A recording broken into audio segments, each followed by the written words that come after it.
juga Al-Isyirah ini saat disebutkan sebagian riwayat mengatakan bahwa barang siapa yang sholat sunat 2 rakaat sebelum subuh membaca 2 surat alam, yaitu alam nasrah dan alam tarot.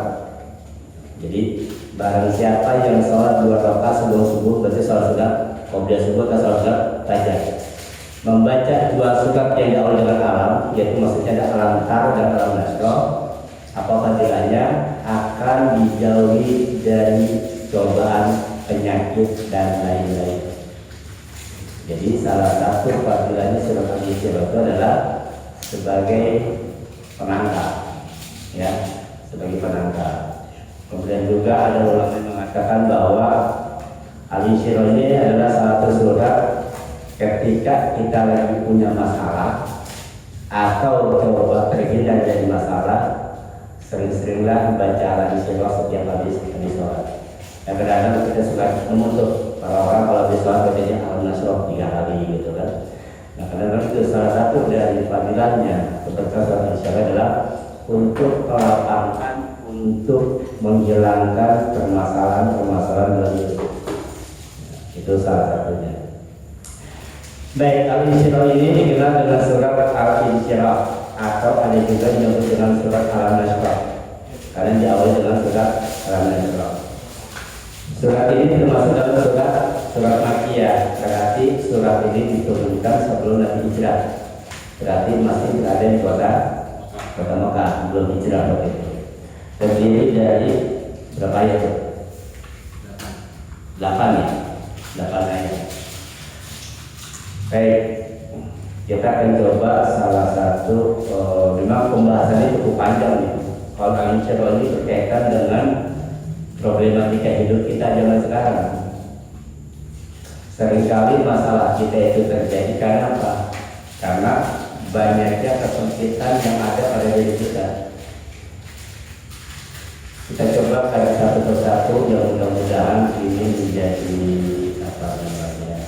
jadi pelajaran buat kita untuk ke depan dan sebagai solusi permasalahan kehidupan kita sekarang.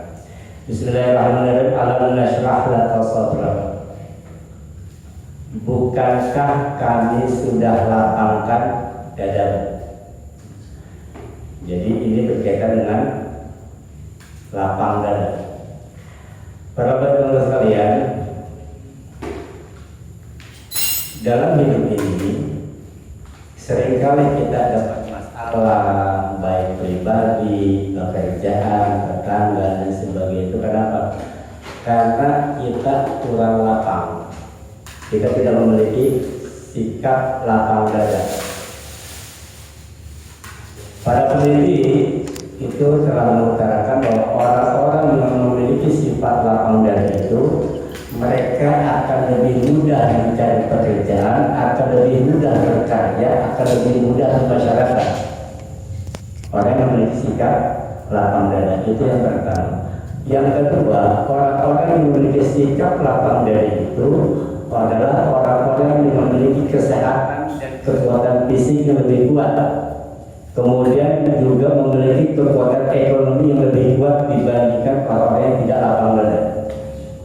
Karena kalau kita lihat beberapa fenomena atau buku-buku kiat-kiat kunci sukses itu ada tuh ya, 7 kunci sukses, 5 kiat hidup mewah, 10 kiat. Di antara kiat-kiat itu, kalau kita boleh memilih bahwa yang membuat hidup ini enak, hidup ini langgeng, mudah apapun dari hidup ini, kenapa? Karena kita memiliki sikap lapang dada.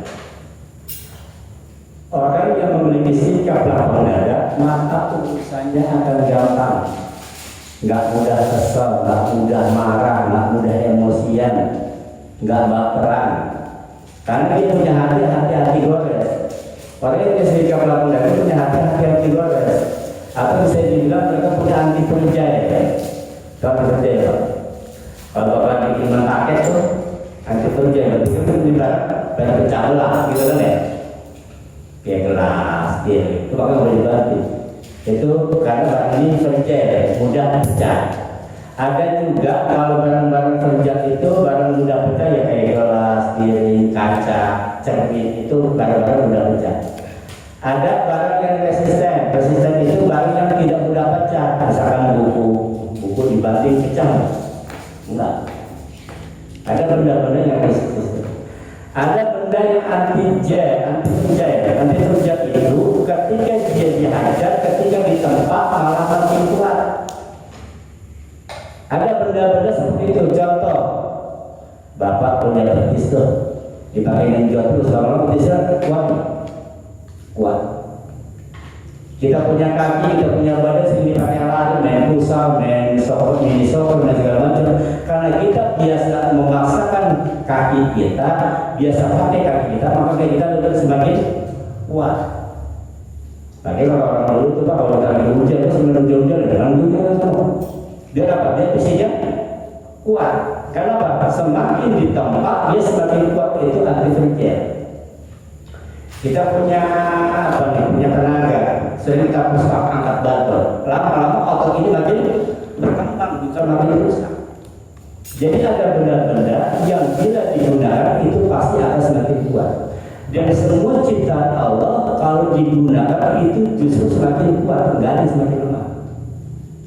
Contoh tenaga.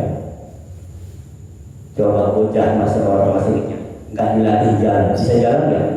Nggak bisa. Justru harus dilatih jalan dia makin kuat. Semua benda-benda yang semakin digunakan semakin kuat itu namanya anti-fragile. Nah, orang-orang yang memiliki sikap lapang dada adalah orang yang memiliki hati anti-fragile. Dihajar masalah, difitnah orang, di apa segala macam, dia malah makin kuat.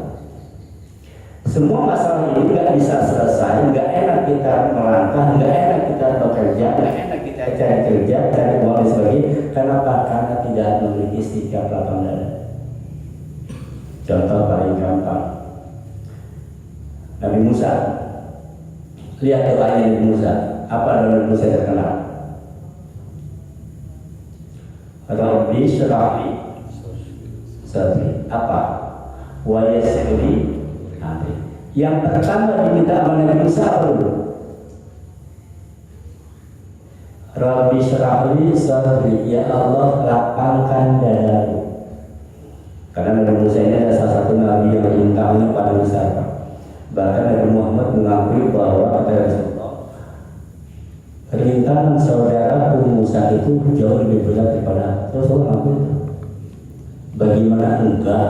Kalau kita pikir Mbak, Nabi Musa itu dari kecil saja sudah dibuang. Karena diancam dibunuh kan? Sudah dibuang di sungai Nil. Dipungut oleh istrinya Fir'aun. Jadi bapak angkat, diasuh dari merah. Begitu mau jadi putra pangeran, putra mahkota, ternyata disuruh melawan bapaknya sendiri.